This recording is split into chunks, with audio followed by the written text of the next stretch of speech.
안녕하세요. 저는 네일숍을 운영하는 30대 여자입니다. 손님에게 네일을 하며 이런저런 사연을 많이 들었지만 제가 사연의 주인공이 될 줄은 꿈에도 생각하지 못했네요. 답답한 마음에 저도 누구에게 하소연하고 싶었지만 아무래도 네일숍을 운영하다 보니 이미지 같은 게 중요하잖아요. 네일숍 특성상 동네 여자분들이 많아 이런저런 소문이 퍼질까 제가 겪은 일을 말할 수도 없었죠. 그러니 답답한 마음은 쌓여만 갔어요. 이런저런 생각 끝에 이곳에 사연이라도 올리면 답답한 제 마음이 풀릴 것 같아 글을 올리게 되었습니다. 저는 남편과 7년 연애를 하고 3년 정도 결혼 생활을 했어요. 7년을 함께 했으니 함께한 시간은 짧은 것은 아니었죠. 그런데도 저는 남편에 대해 제대로 알고 있는 것이 없었던 것 같아요. 남편이 무엇을 좋아하는지, 그리고 어떤 사람을 만나는지 전혀 몰랐으니까요. 물론 남편이 저를 배신한 게 꼭 그런 문제만은 아니었지만 후회되는 것은 어쩔 수 없나 봐요. 처음부터 그에 대해 잘 알았다면 그와 결혼하지 않았을 테니까요. 기가 막힌 저희 인연의 시작은 남편 형과 저의 인연부터 시작했습니다. 남편의 형은 제 대학과 선배였어요. 후배들을 잘 챙겨주기로 유명했지만 유독 저와 유머 코드가 잘 맞았기에 자주 붙어 다녔습니다. 그러던 어느 날 선배 동생이 저희 캠퍼스로 놀러 오게 되면서 남편과 처음 만나게 되었어요. 선배와 연년생으로 이제 막 군대 제대를 하고 선배 자취방에서 같이 살고 있다고 하더군요. 그는 첫 만남부터 제 얼굴을 뚫어져라 쳐다보았죠. 그러더니 제게 남자친구가 있는지 물어봤어요. 현아 씨, 남자친구 있으세요? 처음 보는 사이에 누가 그런 질문을 하나요? 그것도 첫 질문으로 말입니다. 거부감이 들었죠. 야, 그런 질문은 실례야. 선배의 만류에도 동생은 제게 질문을 이어갔죠. 좋아하는 남자 스타일이 어떻게 되세요? 저 같은 스타일은 어때요? 나쁘지는 않은데요. 첫 만남부터 그렇게 물어보니까 너무 부담스럽네요. 부담스럽게 하려고 물어본 건 아니에요. 정말 마음에 들어서 그래요. 밑도 끝도 없이 들이대는 그를 피하고 싶었어요. 선배, 저 먼저 가볼게요. 다음에 봐요. 저도 다음에 봐요. 꼭이요. 저를 보며 그는 손까지 흔들어 보였죠. 어색한 미소를 지으며 그 자리를 서둘러 벗어났습니다. 그는 선배와 함께 캠퍼스 안을 돌아다니며 저와 자주 마주치게 되었죠. 지나가던 길에 마주친 그는 저를 보더니 먼저 아는 척을 하더라고요. 현아 씨, 다시 만나서 반가워요. 네, 그렇네요. 자주 보네요. 네, 복학할 때까지 여유가 좀 있어서요. 그때까지 더 자주 봤으면 좋겠네요. 그러세요. 저는 약속이 있어서 먼저 가볼게요. 우연히 마주쳐도 그가 부담스러운 건 마찬가지였어요. 저를 정말 좋아해서 저런 말을 하는 건지 아니면 사람을 헤프게 봐서 그런 말을 하는 건지 알 수 없었죠. 서둘러 인사를 하고 자리에서 벗어나는 순간 그가 제 손을 잡고 우산을 지어주더라고요. 현아 씨, 오늘 오후에 비 온대요. 우산 꼭 챙겨가요. 아니요, 전 괜찮아요. 현아 씨 주려고 챙겨온 거예요. 가져가세요. 비 맞으면 감기 걸려요. 됐다고 거절을 했지만 우산을 가져갈 생각을 하지 않았죠. 어쩔 수 없이 우산 들고 가게 되었어요. 어떻게 보면 저를 챙겨주는 거였지만 그런 작은 친절에도 불편했어요. 그의 적극적인 모습도 그리고 저를 향한 관심도 너무 부담스럽게 다가왔거든요. 결국 그 우산을 들고 친구를 만나 점심을 먹게 되었습니다. 친구와 점심을 먹고 식당 밖으로 나올 때였어요. 오전에는 맑았던 하늘에서 비가 내리는 겁니다. 친구가 제 손에 들린 우산을 들고 활짝 펼쳤죠. 그러면서 일기예보도 잘 챙겨본다고 칭찬을 하더라고요.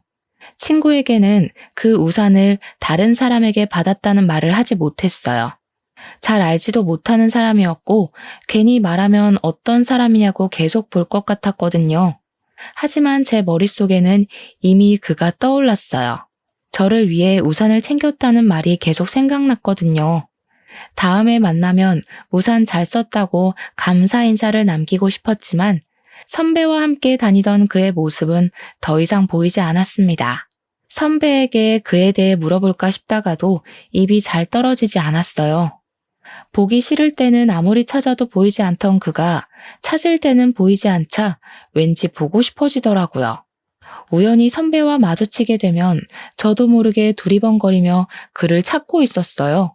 그를 다시 만나게 된 건 보름 정도 흘렀을 때였어요. 시내 거리에서 걸어오는 그를 보고 한달음에 달려가 그에게 먼저 인사를 건넸죠. 준경 씨, 저번에 우산 너무 고마웠어요. 그동안 무슨 일 있었어요? 한동안 안 보이던데요. 아, 효나 씨, 그동안 잘 지내셨어요? 네, 복학 준비를 하고 있어서요. 우리 학교도 여기서 멀지 않아서 자주 볼 수 있겠네요. 그래요? 잘 됐네요. 우리 자주 봐요. 정말 신기했어요. 한번 무너진 경계의 벽은 순식간에 사라져버렸거든요. 처음에는 감사한 마음에 그와 이야기를 나누었던 것 같아요. 하지만 그와 이야기를 할수록 정말 저와 잘 맞더라고요. 취향도 비슷하고 생각하는 것도 비슷했죠. 자연스럽게 같이 어울려 놀았던 것 같아요. 만나서 밥도 먹고 공부도 하고 그러다 보니 어느 순간 저는 그와 선배가 없어도 따로 만나는 사이가 되어 있었습니다. 누가 먼저 사귀자고 말 꺼낸 건 아니었지만 저희는 연인 사이가 되었어요. 그와 연애를 한 지 2년 정도 되었을까요? 남자친구가 타도시 회사에 취직이 되었다고 하더라고요. 졸업 후 바로 취직되었으니 기쁜 일이었지만 멀리 떨어져서 지내야 한다니 우울해졌죠. 제 주위에도 장거리 연애를 시작한 친구들은 금방 헤어졌거든요. 처음에는 잘 지내다가 자연스럽게 멀어지면서 헤어지게 된다고 했거든요. 거기다 가까운 거리도 아니고 1시간 반 거리라니 시외버스를 타고 와야 한다는 번거로움까지 더해지자 제 불안감은 배가 되어 돌아왔습니다. 너무 먼 것 같아. 왕복 3시간이잖아. 자기야, 자주 올 테니까 너무 걱정하지 마. 떨어져 있어도 나는 자기뿐이라는 거 알잖아. 치, 말만 그렇게 해놓고 몸이 멀어지면 마음도 멀어지는 거 아니야? 절대 그럴 일 없으니까 걱정하지 마. 내가 자기를 얼마나 사랑하는데. 그는 사랑을 증명이라도 하듯이 매주 저를 만나기 위해 1시간 반 거리를 찾아왔죠. 아직 차가 없어 시외버스를 타고 오면 피곤하기도 할 텐데 그는 그런 내색을 전혀 하지 않았어요. 피곤하지 않아? 너무 먼 거리잖아. 나는 괜찮으니까 피곤하면 매주 안 와도 돼. 주중에도 자기가 보고 싶은 거 꾹꾹 참은 거야. 가까운 거리였으면 매주가 아니라 매일 올 텐데 아쉬운걸? 피곤할 텐데 저를 위해 그렇게 말해주는 그에게 너무 고마웠죠. 어쩜 이렇게 한결같이 좋아해 줄 수 있는지 저도 그를 사랑하지 않을 수가 없었죠. 장거리 연애를 하는 5년 동안 그는 그 먼 길을 부지런히 오갔습니다. 그 사이 저도 대학을 졸업하고 내일 쪽으로 일하게 되었어요. 몇 년 동안 차곡차곡 모아 놓은 돈으로 주택가 근처에 작은 네일숍을 오픈하게 되었죠. 대출을 껴서 오픈한 숍이었지만 저만의 작은 공간이 생겼다는 것만으로도 너무 행복했어요. 그때 결혼 생각도 들었습니다. 마음이 통했는지 그가 먼저 결혼을 하자고 청혼을 했죠. 현아야, 나와 결혼해 줄래? 평생 행복하게 해줄게. 정말? 당연하지.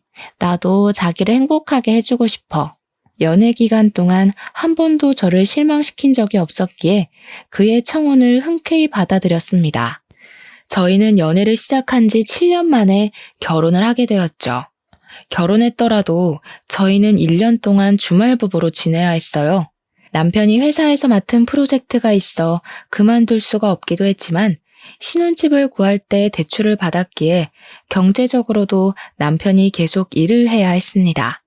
하지만 결혼했어도 혼자 지내는 시간이 길어지자 외로웠어요. 결혼하고도 텅 빈 집에 홀로 있으려니 정말 결혼한 게 맞는지 연애할 때와 달라진 게 없어 보였습니다. 그때는 떨어져 지내는 외로움이 너무 컸던 것 같아요. 언제 다시 함께할지 모르는 시간이 더욱 길게만 느껴지기도 했죠.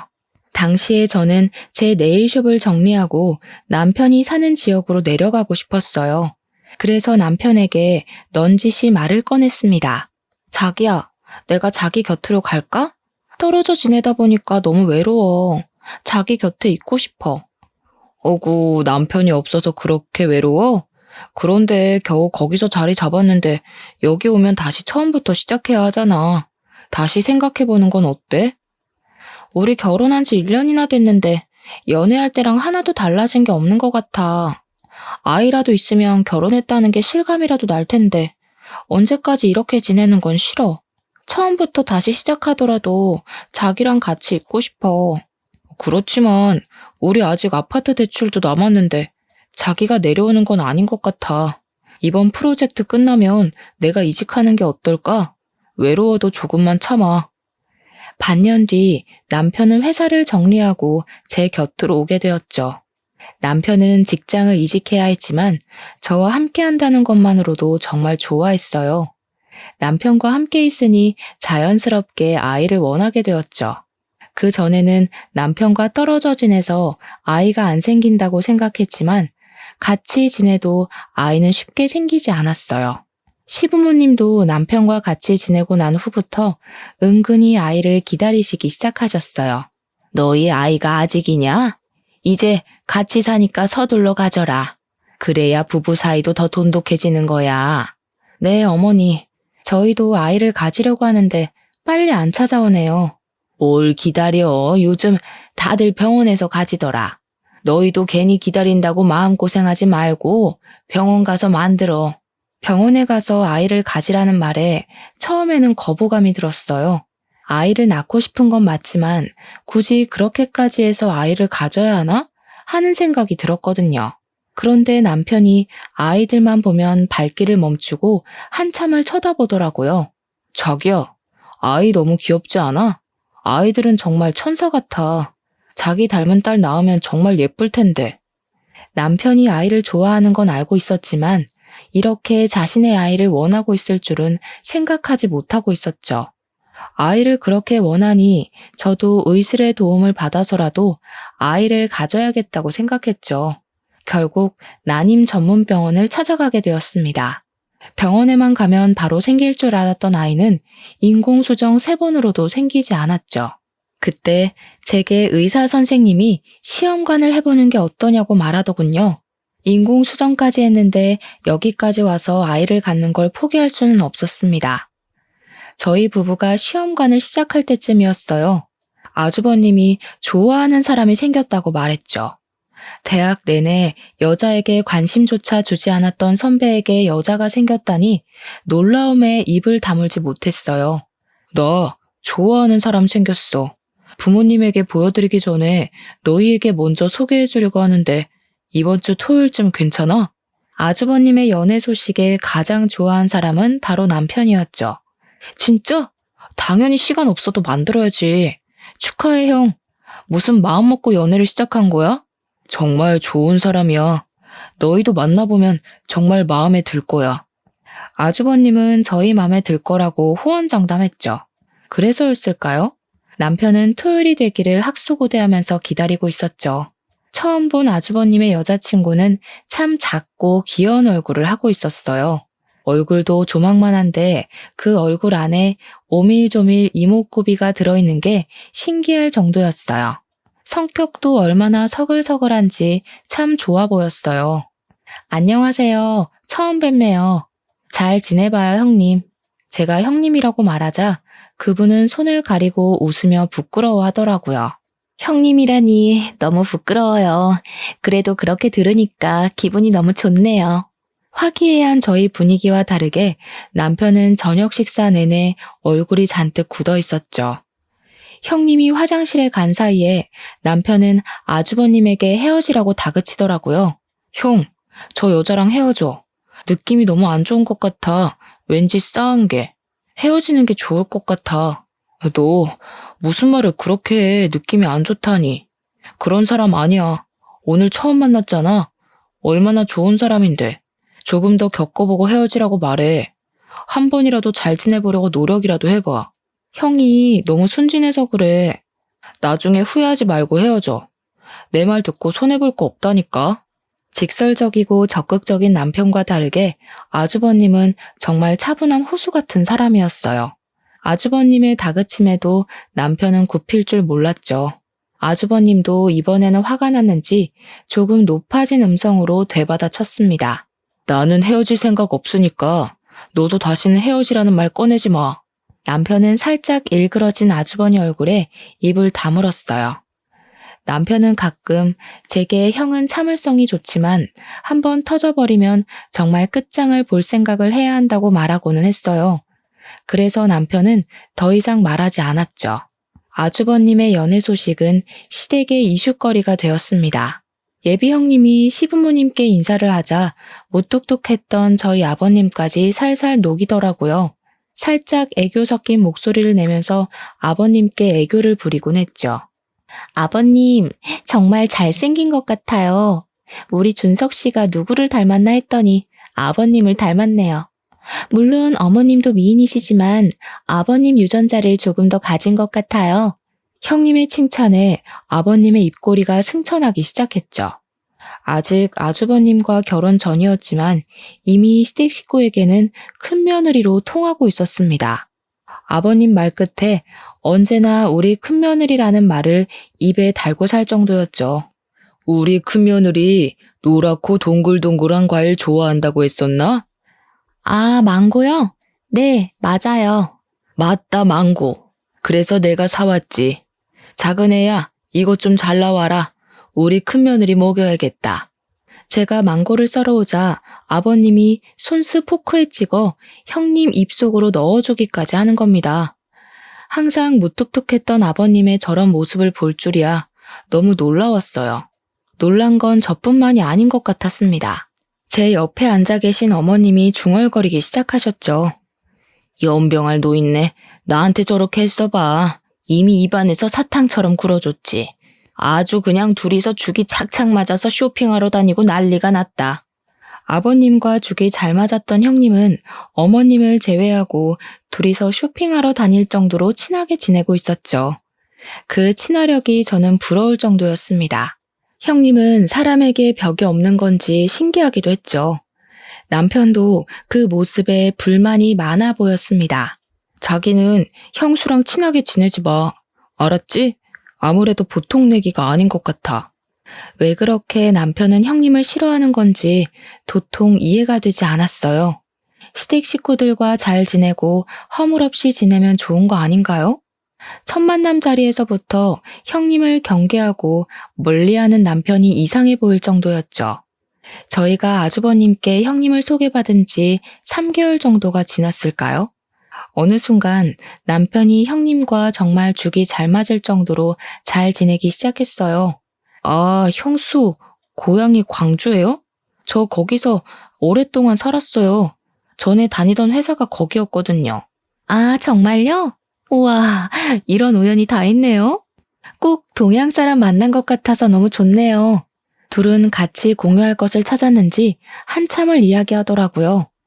남편의 달라진 모습을 보고 가장 좋아했던 사람은 바로 아주머님이셨어요. 거봐, 나쁜 사람 아니라고 했잖아. 정말 좋은 사람이야. 미안, 형이 너무 숫기 없는 사람이다 보니까 괜히 걱정돼서 그랬어. 형님과 남편은 한번 말을 트기 시작하자 정말 빠르게 서로 친해지기 시작했어요. 형님은 이곳에 아직 친구가 없다면서 저와 친해지고 싶다고 했죠. 그러면서 자연스럽게 저희 집으로 왕래를 하게 된 것 같아요. 가끔은 형님이 아주버님보다 저희와 같이 있는 걸 좋아한다고 생각할 정도로 집으로 자주 찾아왔어요. 그런데 저보다 남편과 더 장단이 더 맞아 보였습니다. 둘이서 이야기하는데 제가 낄 틈이 없어 보였죠. 그래도 남편이 전처럼 형님을 경계하는 것보다 이게 더 낫다 싶었어요. 이제 곧 한 가족이 될 사이라고 생각했으니까요. 하지만 저를 당황스럽게 하는 건 따로 있었죠. 그걸 뭐라고 표현해야 될까요? 패션에 대한 조언이라고 해야 하는 걸까요? 함께 식사하는 자리에 남편이 제가 골라준 하늘색 남방 셔츠를 입고 나간 적이 있었어요. 파스텔 톤이 아닌 청색에 가까운 셔츠였죠. 형님은 남편이 입은 셔츠를 보더니 옷이 안 어울린다고 하더라고요. 서방님, 그 색 잘 안 받는다. 좀 더 파스텔 톤이 어울리는데. 서방님 피부톤이 조금 어두운 편이잖아요. 더 밝은 색 입어요. 저희 남편 피부 그렇게 어두운 편 아닌데요. 여름이라서 조금 타서 그래요. 서방님은 원래 살짝 어둡지. 형님 말에 당황스러웠어요. 제 남편 피부톤을 제가 더 잘 알지 않겠어요? 물론 남편이 백옥 같은 피부는 아니었지만 그렇다고 옷을 골라 입을 정도의 피부톤을 가지고 있는 건 아니었거든요. 그런 일은 그것뿐만이 아니었어요. 제가 남편에게 골라준 향수가 남편 이미지와 다르다면서 새로운 향수를 사준다든지 제가 사준 가방이 들고 다니기 불편해 보인다며 다른 가방을 선물해 주었죠. 이런 걸 어떻게 받아들여야 할지 너무 난감했어요. 제가 보기엔 도가 지나친 오지랖처럼 보였거든요. 형님 너무하는 거 아니야? 내가 그렇게 센스가 없어? 왜 당신한테 사주는 것마다 꼬치꼬치 지적하지? 남편은 핸드폰을 보면서 시큰둥하게 대답했어요. 왜? 신경 써주면 좋은 거 아니야? 관심 있으니까 그런 말도 해주는 거지. 남편 말에 정말 별일도 아닌 일에 신경 쓰고 있는 건지 머리가 아팠어요. 손가락으로 관자놀이를 꾹꾹 눌렀죠. 너무 스트레스 받지 마. 안 그래도 시험관 때문에 신경이 너무 예민해진 거 아니야? 별일도 아니잖아. 당시에 남편 말대로 지속적인 시험관 실패로 정말 예민해졌나 싶기도 했어요. 계속 임신에 실패해서 마음이 우울하기도 했거든요. 원인이라도 확실하게 있는 난임이면 모를까 둘 다 정상이라는데 아이는 계속 생기지 않았으니까요. 그러다 며칠 후 어머님 생신으로 시댁에 방문하게 되었을 때 일이었어요. 점심때 시댁 식구들이 모이기로 하면서 저는 이른 아침부터 시댁으로 가서 음식 준비를 해야 했죠. 밖에서 먹으면 편하겠지만 아버님의 까다로운 식성 때문에 집에 와서 외식은 거의 꿈도 못 꿀 일이었거든요. 그렇다고 시어머니 생신에 어머님이 밥상을 차리라고 할 수는 없잖아요. 어쩔 수 없이 제가 음식 장만을 떠맡게 되었죠. 한참 부엌에서 음식 장만을 하는데 거실에서 시댁 식구들이 이야기하는 목소리가 들렸어요. 어머님, 아버님, 저희 아기 가졌어요. 아이고, 우리 큰며느리 시집 오기 전부터 이렇게 예쁜 집만 골라 할까. 형님과 아주버님이 혼전 임신을 했다고 시댁 식구들 앞에서 말하고 있었죠. 아버님은 기다리던 손주를 보게 되었다며 너무 좋아하셨어요. 형수, 축하해요. 혼수 준비를 제대로 하셨는데요? 너무 부럽다. 우리도 빨리 아이 가져야 하는데. 남편이 입가 가득 미소를 지으면서 축하 인사를 건넸죠. 그런 남편 모습을 보고 있으려니 괜히 미안해지더라고요. 남편이 아이를 얼마나 기다리고 있었는지 알고 있으니까요. 두 분은 만난 지 몇 개월 만에 생긴 아이가 왜 우리에게는 이렇게도 더디게 찾아오는 건지 서운하기까지 했죠. 결혼 전인데 벌써 아이가 생겨서 너무 당황스러워요. 이 사람 배가 더 불러오기 전에 결혼식을 올려야 할 것 같아요. 형님과 아주버님은 결혼을 서두르겠다고 했죠. 그때 아버님이 자리에서 벌떡 일어나시면서 손을 내저었어요. 결혼을 서두르다니? 지금부터 결혼 준비한다고 해도 빠듯할 텐데. 배불러서 결혼식 올릴 테야? 아이 낳고 차분히 해라. 그래도 결혼식부터 하는 게 낫지 않을까요? 아이 낳고 하면. 그래 자기야. 아버님 말씀 듣자. 어른 말 들어서 손해볼 거 없어. 거 봐라. 너보다 우리 며느리가 더 똑똑하다. 기특하기도 하지. 형님을 바라보는 아버님 눈에서 꿀이 뚝뚝 떨어지고 있었죠. 그때 형님이 저와 눈이 마주치자 자리에서 벌떡 일어났어요. 어머, 이제 보니 동서 혼자 음식을 준비를 다 했구나. 내가 도와줄게. 그때 아버님이 형님 손을 와락 잡으며 다시 자리에 앉혔습니다. 아이고, 임신한 애가 무슨 부엌일이야. 너는 가만히 자리에 앉아 있어라. 오늘은 작은 애가 다 할 거야. 아버님 말에 멋쩍은 미소만 나왔죠. 시댁 식구들은 축제 한가운데 앉아 있는데 저 혼자 외딴 섬 같은 느낌이 들었어요. 그때 아주버님이 일어나서 부엌으로 왔죠. 재수씨, 제가 도와드릴게요. 혼자 음식 장만하느라 힘들었죠? 그때는 너무 감사하더라고요. 서운하고 울적했던 마음이 한꺼풀 가셨어요. 지금 생각해보니 시댁에서 항상 저를 도와주었던 사람은 제 남편이 아니라 아주버님이셨어요. 어머님이나 아버님이 제게 심부름을 시키면 먼저 나서서 하곤 했죠. 가끔은 무신경한 남편보다 아주버님이 제 시댁 생활의 버팀목 같았어요. 아주버님은 항상 제게 아주버님이기 전에 선배니까 어려운 게 있으면 마음 편히 부탁하라고 하시곤 했어요. 그런 말을 해줄 때면 정말 든든했죠. 형님이 임신하면서 저도 임신에 대해 조급함이 더 생기게 되었어요. 이미 인공수정을 3번이나 실패하고 시험관을 2번이나 실패한 상태였으니까요. 돈은 돈대로, 몸은 몸대로 많이 지쳐가고 있었죠. 제가 힘들어하는 게 남편 눈에도 보였는지 병원 다닐 때 버스 타지 말고 차를 가져가라고 하더라고요. 제가 사는 지역에는 난임 병원이 없었기에 시외버스를 타고 타 도시로 가야 했거든요. 자기야, 이번에 병원 갈 때 버스 타지 말고 내 차 가져가. 나는 버스로 출퇴근할게. 남편이 차를 운전해서 가라고 했지만 처음에는 고민이 되었어요. 이미 운전을 안 한 지 5년이 되어 갔거든요. 네일숍이 집에서 가까운 거리라서 차에 대한 필요성을 느끼지 못하겠더라고요. 제가 타고 다니던 차는 결혼하면서 엄마에게 드렸죠. 시외 운전이 오랜만인데 괜찮을까? 그래도 시외버스 타고 또 시내버스 갈아타는 것보다 운전해서 가는 게 낫지 않겠어? 몇 번 하다 보면 감이 살아나겠지. 남편 말도 일리가 있었죠. 버스를 기다리고 갈아타는 시간도 무시 못했어요. 저는 남편에게 알겠다고 말했죠. 남편 차를 운전해서 병원으로 출발했습니다. 버스를 타고 몇십 번이나 오가던 길인데도 막상 제가 운전해서 가려니 처음 가는 길 같았어요. 잔뜩 긴장한 채 핸들을 부여잡고 운전하기 시작했죠. 앞차를 노려보며 안전거리를 지키자, 신호를 지키자 세뇌하듯이 읊조리기까지 했어요. 그런데 운전이라는 게 저만 잘한다고 되는 게 아니더라고요. 옆에서 끼어드는 차를 보지 못하고 직진하다가 접촉사고를 내고 말았습니다. 순간 눈앞이 깜깜해지면서 머리가 새하얗게 변해버렸죠. 차에서 내려 상대편 차주와 대화하고 블랙박스를 확인하기로 했어요. 사고가 어떻게 나게 된 건지도 기억이 안 나더라고요.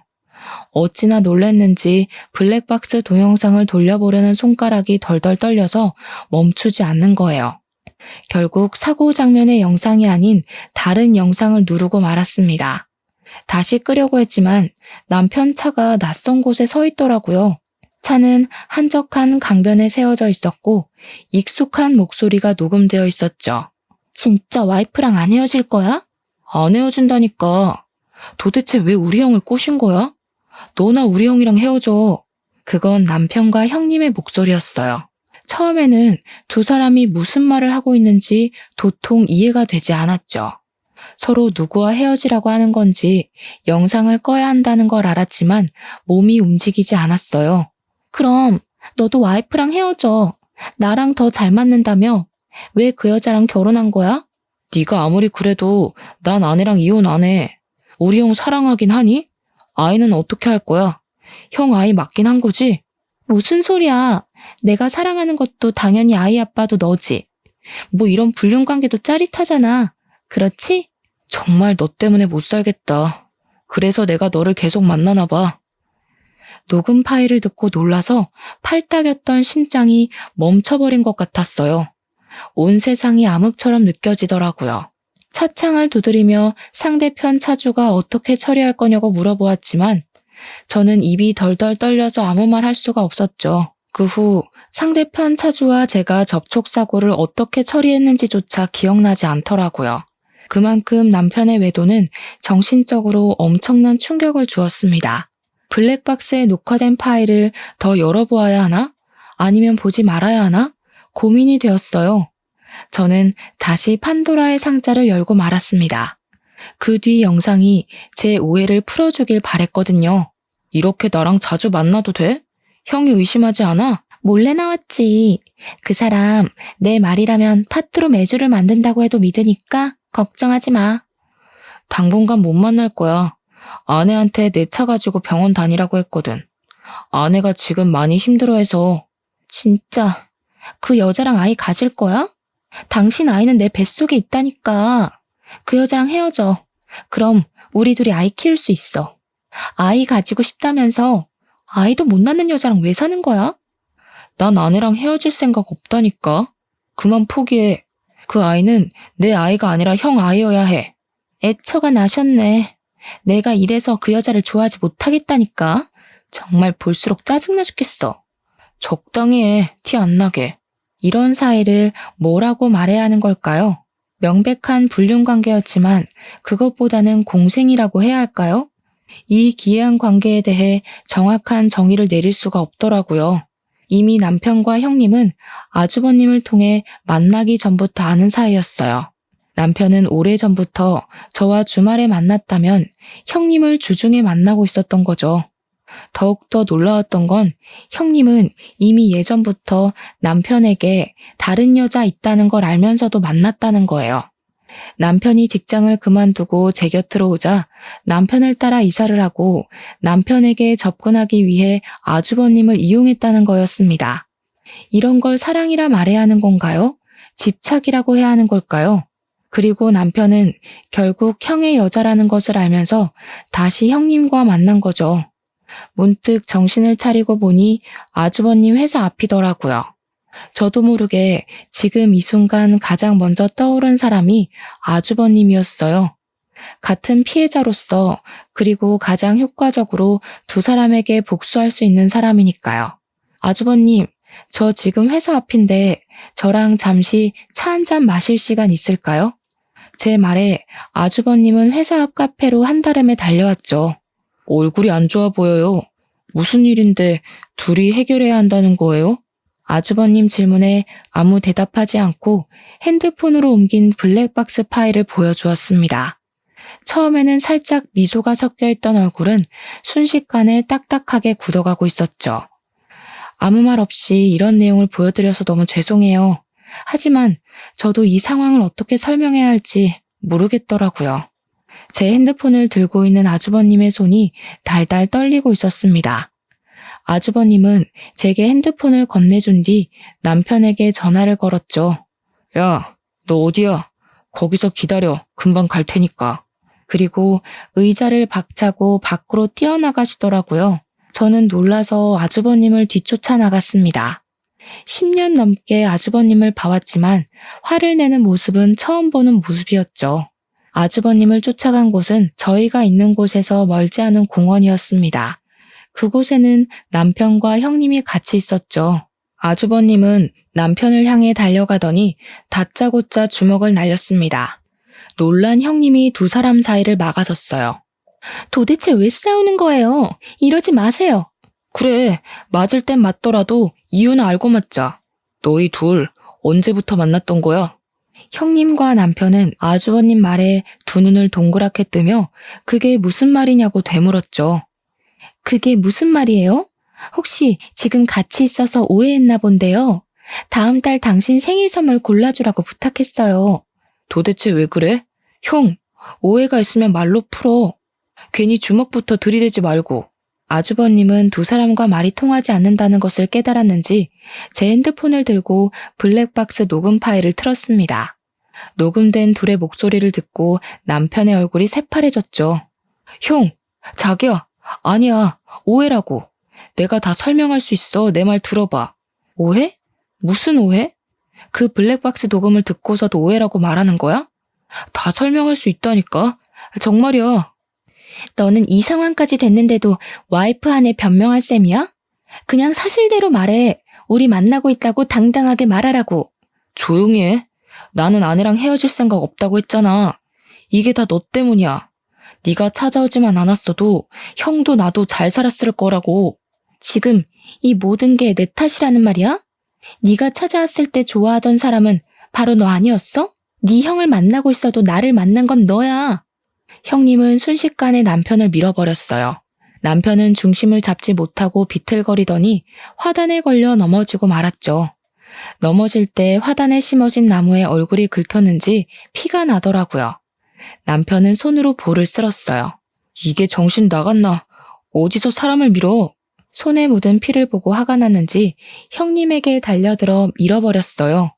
형님은 뒷걸음질 치다가 뒤로 넘어지면서 시멘트 타일에 엉덩이를 크게 찝고 말았습니다. 어, 못 일어나겠어. 못 일어나겠다고. 아파. 엉덩이가 아프다고.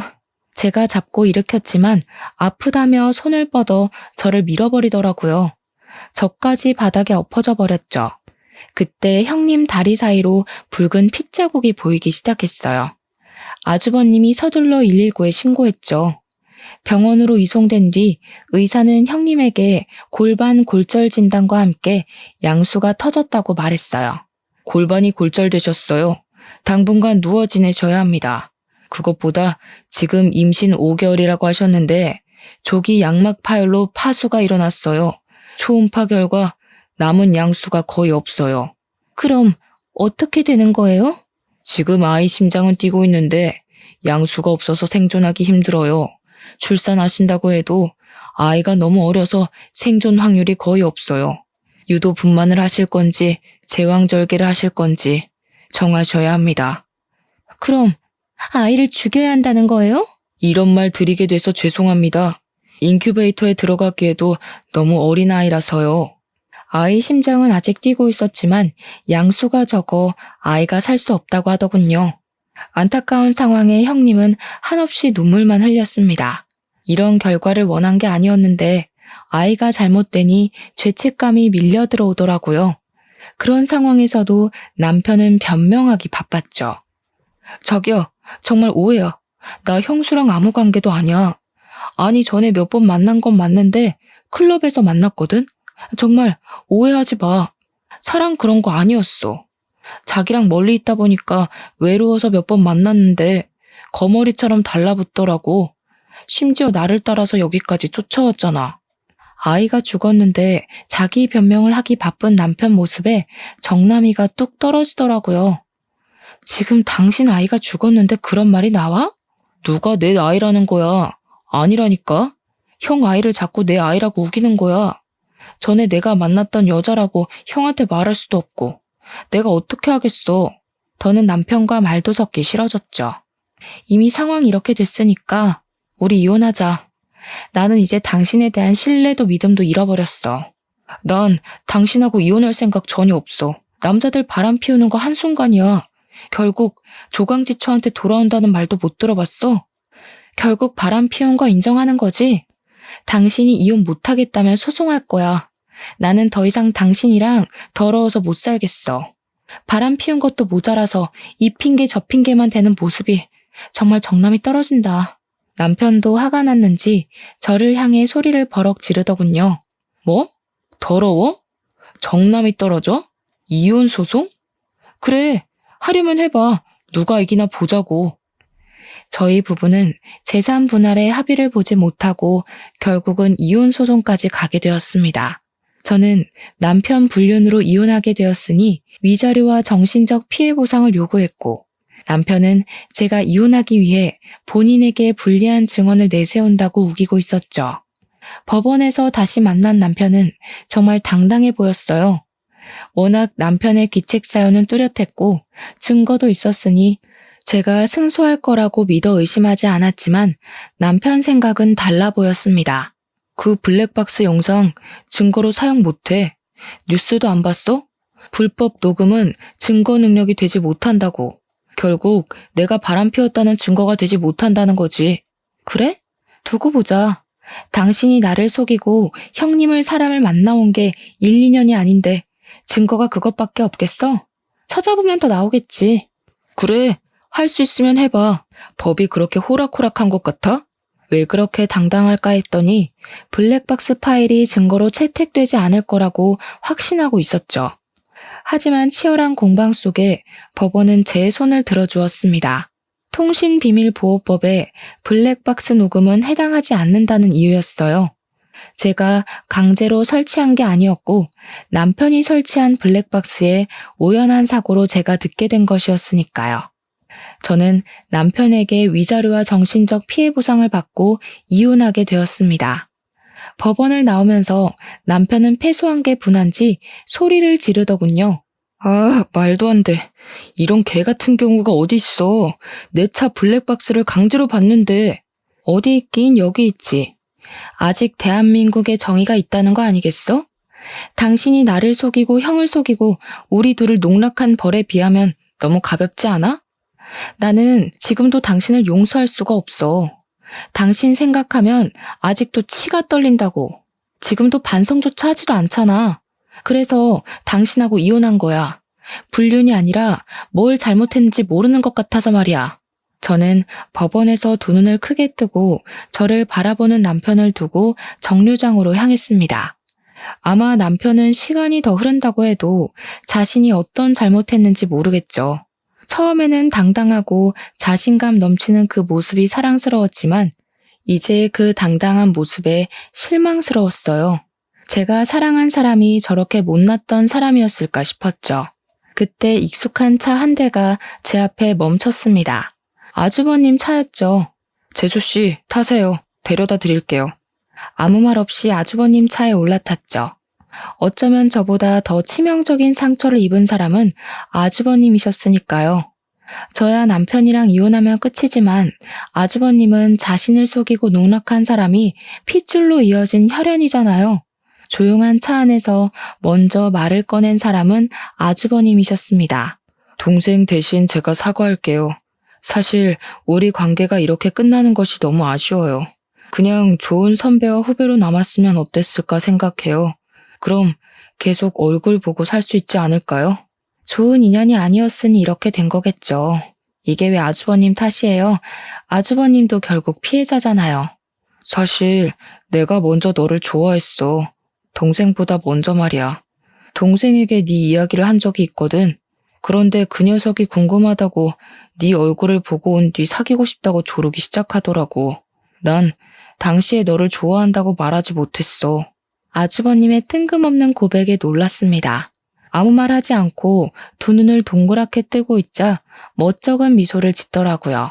지금 와서 너랑 뭘 하겠다는 건 아니고 그때 내가 조금 더 솔직했더라면 네가 이런 일을 겪지 않을까 하고 말이야. 한 번도 아니고 두 번이나 내가 좋아하는 사람을 가로채 가니까 당시에는 화가 너무 났었어. 그런 모습 보여줘서 미안해. 그런 일을 겪고 화를 안 내는 게 비정상이죠. 약혼녀가 동생이랑 만나고 있는데 어떤 사람이 제정신이겠어요? 그러게. 지금 생각하면 무슨 매력에 끌렸나 싶긴 한데 아무튼 당연한 거지만 그 사람이랑은 헤어졌어. 그 사람도 이제 준경이한테 오만정이 떨어졌는지 고향으로 돌아가겠다고 하더라고. 뭐 태어나면 돌아가겠지. 짧은 대화였지만 아주버님의 대화를 듣고 많은 생각이 들었죠. 도대체 무엇을 얻기 위해 형님은 이곳까지 온 걸까요? 결국 모든 것을 다 잃었을 뿐인데 말이죠. 그 후 아주버님은 꾸준히 제 네일숍에 찾아왔어요. 처음에는 손님으로 왔다면서 투박하고 커다란 손을 제 앞에 내밀었어요. 손톱 하나하나를 잘라내고 다듬는 동안 제게 말 한마디도 걸지 않더라고요. 그러다가 다음에 또 오겠다는 말만 남기고 가버리는 겁니다. 그리고 며칠 뒤에 또 그 자리에 앉아서 아직 다 자라지도 않은 짧은 손톱을 내밀었어요. 아직 자라려면 한참 남았어요. 2주 정도는 더 있다 오셔야 할 것 같네요. 손톱은 나도 집에서 깎을 수 있어. 그냥 너랑 마주보고 있을 시간이 필요했을 뿐이야. 왜요? 위로가 필요해 보여요? 이혼해서 불쌍해 보여요? 아니, 내가 위로가 필요해서. 밥 한번 같이 먹어줘라. 선배가 부탁할게. 이제 아주버님이 아니라 선배로 남고 싶어서 하는 것 같았죠.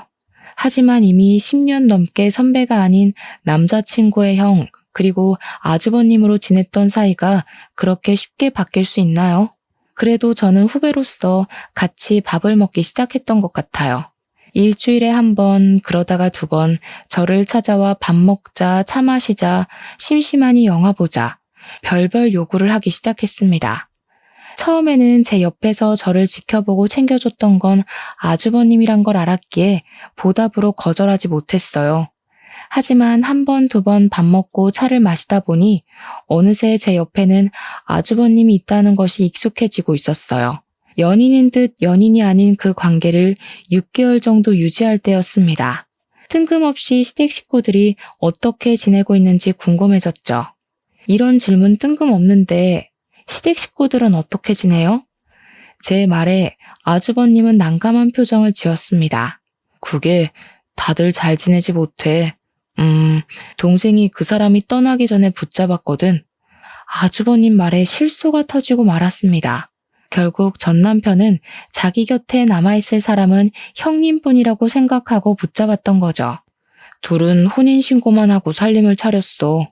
그런데 동생이 출장 갔다가 일찍 돌아왔는데 안방 침대에 아버지와 그 사람이 누워있는 걸 발견했나 봐.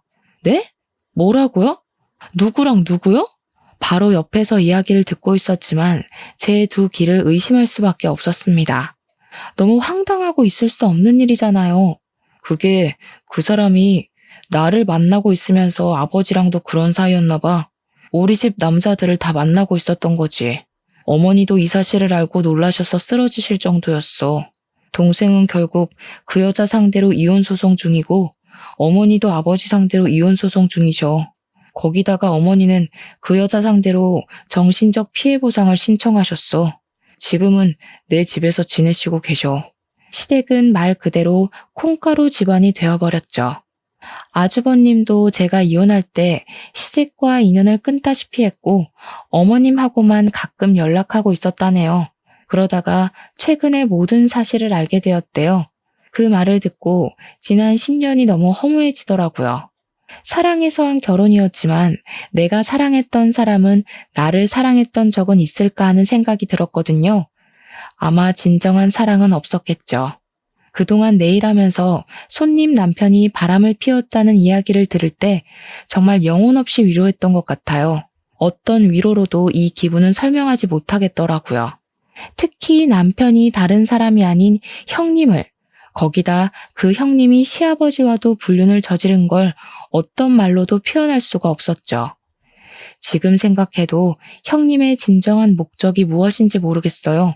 남편을 사랑해서 이곳까지 찾아왔다고 하기에는 설명이 안 되잖아요. 이런저런 일을 겪고 보니 앞으로 다시는 결혼하지 않고 혼자 지내고 싶은 마음이 크게 들었어요. 저를 진정으로 사랑해줄 수 있는 사람은 역시 저밖에 없다는 생각이 들거든요. 그래서 혹시나 저를 기다릴까봐 아주버님에게도 이런 제 마음을 전하게 되었죠. 이제 결혼 같은 거 하고 싶지 않아요. 너무 힘들고 지치는 일인 것 같아요. 나 자신을 갉아먹는 것 같고 결혼 생활보다 지금이 훨씬 더 좋은 것 같아요. 나는 지금으로 만족해. 그냥 서로 얼굴 보고 밥 먹고 차 마시고. 이런 생활 그전에는 꿈도 못 꿨잖아. 나도 지금이 전보다 더 행복해. 아주버님의 그 한마디가 참 많은 생각이 들게 하더라고요. 어쩌면 처음부터 아주버님이 먼저 고백했더라면 정말 그런 일은 겪지 않았겠다는 생각을 하게 되었어요. 하지만 이미 지나가 버린 시간을 되돌릴 수 없는 일이니 후회해도 어쩌겠어요. 지금 사는 삶에 최선을 다할 수밖에 없죠. 제 사연은 여기가 끝입니다. 그래도 이곳에 사연을 쓰고 나니 답답했던 마음이